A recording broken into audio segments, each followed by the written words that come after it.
Everyone, welcome to IFAS। मैं हूं कविता और आज हम बात करेंगे लास्ट 7 डेज की स्ट्रैटेजी की।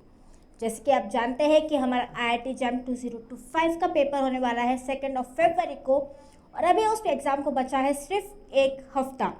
तो ये लास्ट 7 डेज में हम क्या स्ट्रैटेजी कर सकते हैं, क्या हम बातों का ध्यान रख सकते हैं, किन किन पॉइंट्स का हम ध्यान रख सकते हैं ताकि हमारा IIT JAM का एग्ज़ाम जो है वो हम शॉर्ट क्लियर कर पाए।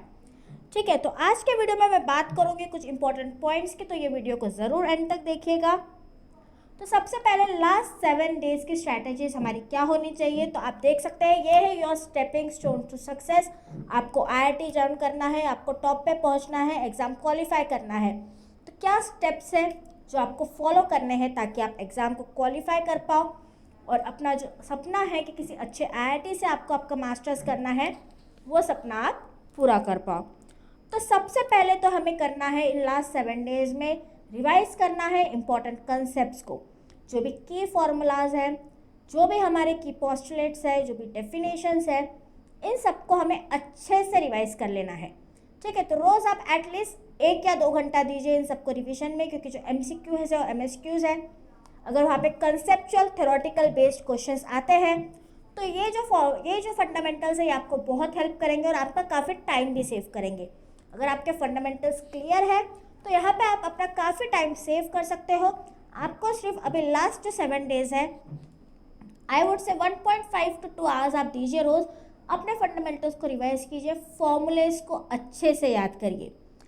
डायरेक्ट फार्मूलाज इनपुट करके कई बार आंसर आया तो फार्मूला याद करना बहुत ज़रूरी है। जो भी इंटीग्रेशन डिफरेंशिएशन आप सॉल्व कर रहे हो उसके फार्मूलाज को अच्छे से रिवाइज कर लीजिए। कोई भी एक्सपांशंस के फार्मूला है जो आप यूज़ करते हो उसके फार्मूला को अच्छे से रिवाइज कर लीजिए। तो आपको फार्मूला बहुत इंपॉर्टेंट हो जाता है when it comes to any type of questions. So do remember all the formulas, do learn all the formulas, do revise all the formulas. जो भी पोस्टुलेट्स हैं अलग अलग थेरीज में, हर थेरी में कुछ पोस्टुलेट्स होते हैं, that is how physics is build. तो सारे पोस्टुलेट्स को अच्छे से याद कर लीजिए। तो ये जो पॉइंट्स हैं, हमारे जो की कंसेप्ट्स हैं, हमारे जो फंडामेंटल्स है, डेफिनेशंस है, यहाँ पे हमें बहुत सारे पॉइंट्स मिल सकते हैं और हम यहाँ मिस्टेक्स नहीं कर सकते, क्योंकि मिस्टेक्स करना भी हमें उतना भारी पड़ेगा। ठीक है, क्योंकि MCQs जो है वहाँ पे जनरली ये क्वेश्चन हमें मिल जाएंगे मल्टीपल सिलेक्ट में, तो we can't make mistakes because MCQs में नेगेटिव मार्किंग भी हो जाता है। So first and the most important thing, आप डेली 1.5 से 2 घंटा दीजिए। जो भी इम्पॉर्टेंट कंसेप्ट्स है उनको रिवाइज कीजिए। सेकेंड, मैं आपको सजेस्ट करूँगी कि आप मॉक टेस्ट लीजिए। इनफ ऑफ प्रैक्टिस, बहुत प्रैक्टिस हमने की है, बहुत सारी प्रैक्टिस कर ली है। अभी आपको क्या करना है, आपको सिर्फ टेस्ट सीरीज और मॉक टेस्ट ट्राई करने हैं। ठीक है, सो जो अगले 7 दिन हैं उसमें आप 1.5-2 घंटा अपने कंसेप्ट्स को रोज़ रिवाइज कीजिए। अगर आपने फॉर्मूला बुक बनाई होगी मेरी एडवाइस लेके तो वेरी गुड, आपका टाइम बहुत बच जाएगा। सिर्फ आपको फॉर्मूला बुक पे एक बार गो थ्रू करना है और मॉक टेस्ट सॉल्व करने हैं। तो एटलीस्ट आपको 3 से 4 मॉक टेस्ट सॉल्व करने हैं। एक मॉक टेस्ट 3 घंटे करेगा तो आप बोलोगे ये ज़्यादा हो गया, तो ठीक है मैं आपका काम थोड़ा कम कर देती हूँ, आप 2 से 3 तो ये कर ही सकते हो। ठीक है, but minimum 2 mock test, 2 mock test मतलब 6 घंटे आपको देने हैं। तो मिनिमम 2 मॉक टेस्ट तो आपको सॉल्व करना है। उसके साथ साथ आप टेस्ट सीरीज़ भी सॉल्व कर लीजिए जो IFAS की अवेलेबल है ऑलरेडी, अभी तो डिस्काउंटेड रेट्स में चल रही है 1 रुपीज़ में। तो यही आपको सॉल्व करना है। ठीक है, डोंट गो कि आपने कोई टॉपिक नहीं पढ़ा है तो उस टॉपिक के पीछे अभी भागिए मत।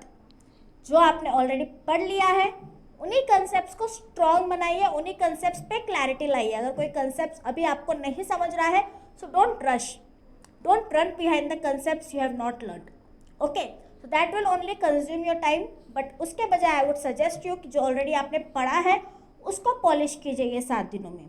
आप मॉक टेस्ट प्रैक्टिस कीजिए, आप टेस्ट सीरीज प्रैक्टिस कीजिए।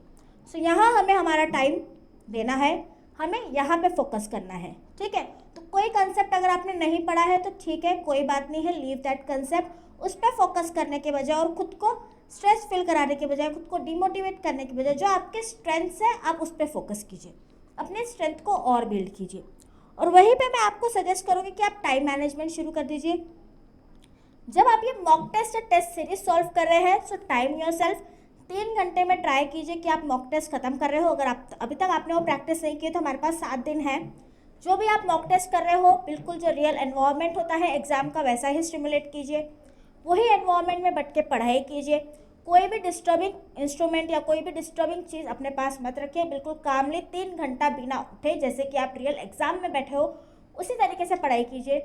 कैलकुलेशंस के लिए आप यूज़ कीजिए वर्चुअल कैलकुलेटर, जो मैं हमेशा से कहती हूँ कि वर्चुअल कैलकुलेटर यूज़ करना बहुत इंपॉर्टेंट है, क्योंकि वो आपका टाइम बचाएगा और आपकी एफिशिएंसी बढ़ाएगा। ठीक है, तो यूज़ कीजिए वर्चुअल कैलकुलेटर। और टाइम मैनेजमेंट के लिए जब आप मॉक टेस्ट सॉल्व कर रहे हैं तो 3 घंटे में आपको करना है, and try to complete your paper in 2 hours 40 minutes। ठीक है, 2 hours 40 minutes में आप ट्राई कीजिए कि आप आपका पेपर ख़त्म कर दीजिए। 2 hours and 40 minutes। क्यों? जो आखिरी के 20 minutes है वो आपको किस लिए छोड़ने हैं? आखिरी के 20 मिनट्स आपको छोड़ने हैं आपके पेपर को गो थ्रू करने के लिए। जो आपने ऑप्शन टिक किए हैं वो प्रॉपरली टिक हुए हैं, जो आपने वैल्यूज इंसर्ट की है क्या वो प्रॉपरली इंसर्ट की है, क्योंकि हम घाई में, ठीक है, क्योंकि हम घाई में वैल्यूज डालते हैं, हमारे पास स्ट्रेस होता है कि हमें बाकी के क्वेश्चंस भी कवर करने हैं। ठीक है, तो लिविंग 20 मिनट्स, आप 20 मिनट्स छोड़ दीजिए ओवरव्यू के लिए। ठीक है, ओवरव्यू तो चेक कि आपने सारे क्वेश्चंस अटेम्प्ट कर लिए हैं। ठीक है, आपने सारे क्वेश्चंस की जो वैल्यूज डाली थी, जो आपने निकाली है वही इनपुट किया, और जो ऑप्शन आपने सोचे थे वही करेक्ट किए हैं। तो इन सब के लिए आप 20 मिनट्स छोड़ दीजिए। एंड इम्पॉर्टेंट पॉइंट, जब आप स्टार्ट कर रहे हो आपका पेपर सॉल्व करना, so don't start with difficult questions. Okay, यहाँ पे बहुत इंपॉर्टेंट है, मैं यहाँ स्टार्ट कर रही हूँ। स्टार्ट विथ ईजी क्वेश्चंस जिस पे आप कॉन्फिडेंट हो और आप सॉल्व कर पा रहे हो। ठीक है, जिन क्वेश्चंस पे आप कॉन्फिडेंट हो, आपको पता है ये आंसर तो मेरा सही होने वाला है, स्टार्ट विथ दोज क्वेश्चंस, और फिर आप जाइए मॉडरेट क्वेश्चंस पे, और फिर आप जाइए हार्ड क्वेश्चंस पे। ठीक है, तो इससे क्या होगा, इससे आपका टाइम इजीली मैनेज हो जाएगा। अगर आपने एक बार जो आपको आता है वो सॉल्व कर लिया तो आपको एक सेल्फ कॉन्फिडेंस भी रहेगा। और अगर आप वैसा नहीं करते हो, आप स्टार्ट ही एक हार्ड क्वेश्चन से करते हो, तो क्या होगा, आप उस पर काफ़ी टाइम इन्वेस्ट कर देंगे and then you will panic. आपको स्ट्रेस होगा, आपको एंजाइटी होगी कि आपका काफ़ी पेपर बचा है। सो जो पहले पार्ट आपको आता है, take 10 seconds to read questions. ठीक है, यहाँ पे आप 10 seconds लीजिए, क्वेश्चन को रीड कर लीजिए। इफ़ यू थिंक या क्वेश्चन आप तुरंत या जल्दी सॉल्व कर पाओगे, उस क्वेश्चन को अटेम्प्ट कर लीजिए और आगे बढ़ जाइए। ठीक है, रिव्यू हम करेंगे तब आप आपको देख लेना कि आपने बरोबर सॉल्व किया है कि नहीं। फर्स्ट अटेम्प्ट में यूजुअली हम जो सोचते हैं वो सही होता है, बट हम ओवर थिंकिंग की वजह से कई बार गलत ऑप्शन टिक करके आते हैं। ठीक है, तो go with your intuitions also, sometimes intuitions work, so be very confident with what you are ticking. Okay, यही मैं बोलूँगी, रीचेक आपको करना ही करना है, एकदम ओवर कॉन्फिडेंट भी नहीं होना है। बट फर्स्ट अगर आप इजी क्वेश्चंस को सॉल्व कर लोगे then you will have a confidence, inner confidence, इसकी वजह से आप जो हार्ड क्वेश्चंस है उनको भी इजीली सॉल्व कर पाओगे, अदरवाइज यू विल पैनिक। तो हमें कैसे करना है, पहले इजी क्वेश्चंस को सॉल्व करना है, फिर थोड़ा मॉडरेट लेवल पे जाना है, और जो हार्ड क्वेश्चंस है जिनके बारे में आपको ज़्यादा थिंक करना पड़ रहा है उसको आप लास्ट के लिए रख दीजिए। ठीक है, तो इस तरीके से आपको टाइम मैनेज करना है, और ये टाइम मैनेजमेंट आप मॉक टेस्ट के साथ ही शुरू कीजिए ताकि आप फाइनल में कर पाए। आप अभी सोचोगे कि अभी मैं जैसा है वैसे सॉल्व करता हूँ और फाइनल दिन में ये जो मैम ने आज ये बताया है कि ये करना है, ये फाइनल दिन में जाके करूँगा, तो वैसा नहीं चलेगा।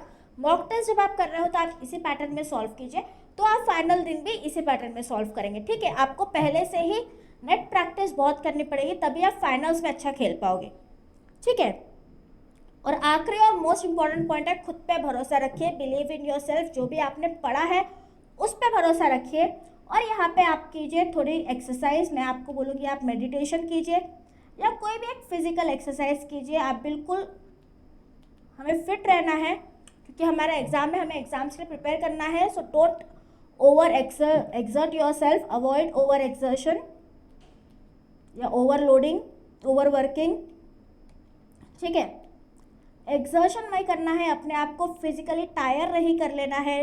रेगुलर इंटरवल्स पे ब्रेक लेते जाइए। आपने एक मॉक टेस्ट सॉल्व किया है, 3 घंटा आपने कंटिन्यूसली सॉल्व किया है, तो टेक हाफ आवर का ब्रेक और 1 आवर का ब्रेक। 2 मॉक टेस्ट के बीच में भी आप कंसेप्ट को रिवाइज कर सकते हो। इट्स नॉट कि मॉक टेस्ट सॉल्व करना तो अभी एक खत्म किया अभी दूसरा खत्म करने जाता हो, ऐसा नहीं करना है।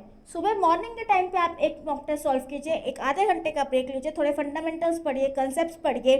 ठीक है, उसके बाद आप थोड़े ब्रेक में फिर से आप 3 घंटे के स्ट्रेच पे बैठिए, और अच्छा खाइए, हेल्दी खाइए, बाहर का फूड अवॉइड कीजिए, because most of the problems हमारे स्टमक से शुरू होती है। सो बी केयरफुल। अपने आप को बीमार नहीं करना है, साथ दिन खाने पे भी ध्यान रखना है, एक्सरसाइज भी करनी है और टाइम को आप अच्छे से मैनेज कीजिए। आई एम वेरी श्योर कि आप सबका IIT जैम का पेपर ज़रूर क्लियर होगा अगर आपने ये सिंपल सी बातों का ध्यान रखा। ठीक है, तो ये कुछ सिंपल टिप्स थे और होप ये टिप्स आपको बहुत काम में आए। और जैसे कि मैंने कहा कि टेस्ट सीरीज़ अभी अवेलेबल है, 1 रुपये में अभी भी टाइम है, 1 हफ्ता है अभी भी, हम ये टेस्ट सीरीज सॉल्व कर सकते हैं। तो आप बाकी सब छोड़ दीजिए और सिर्फ ये टेस्ट सीरीज सॉल्व कर लीजिए। यहाँ पे आपको मिल रहे हैं 16 यूनिट टेस्ट, तो ऑलमोस्ट हर सब्जेक्ट में आपको मिल रहे हैं 60 क्वेश्चंस और आपको मिल रहे हैं 3 मॉक टेस्ट। ठीक है, तो इतना सब सफिशिएंट मटेरियल है, आपके पूरा हफ्ता बचा है, आखिरी हफ्ता, make the most of it, try कीजिए ये टेस्ट सीरीज़ को, ज़रूर ये आपको हेल्प करेगा आपके एग्जाम्स में। तो इस टेस्ट सीरीज़ को आप ले सकते हो 1 रुपीज़ में IFAS के ऐप या वेबसाइट से। कैसे अवेल करना है इस टेस्ट सीरीज़ को, इसके लिए एक डिटेल्ड वीडियो ऑलरेडी इस चैनल पे अवेलेबल है, do check out the video. And आपको कोई भी इशू आता है टेस्ट सीरीज़ लेने में तो आप कमेंट सेक्शन में कमेंट करके हमें बता सकते हैं। बाकी आप जानते ही हो कि अगर आपको PYQs अभी भी सॉल्व करने बचा है तो PYQs फ्री में अवेलेबल है IFAS के ऐप और वेबसाइट पे। तो आप ये जो मटेरियल है ये बिल्कुल फ्री है, तो आप PYQs यहाँ पे जाके देख सकते हो, आप यहाँ पे जाके प्रैक्टिस कर सकते हो, टेस्ट प्रैक्टिस कर सकते हो। 1 रुपये में टेस्ट मिल रहा है, मॉक टेस्ट मिल रहा है, डू प्रैक्टिस दैट। बाकी आज के वीडियो में बस इतना ही। I wish you all the best for your IIT JAM examinations. I will see you in the next video. Till then good bye, take care.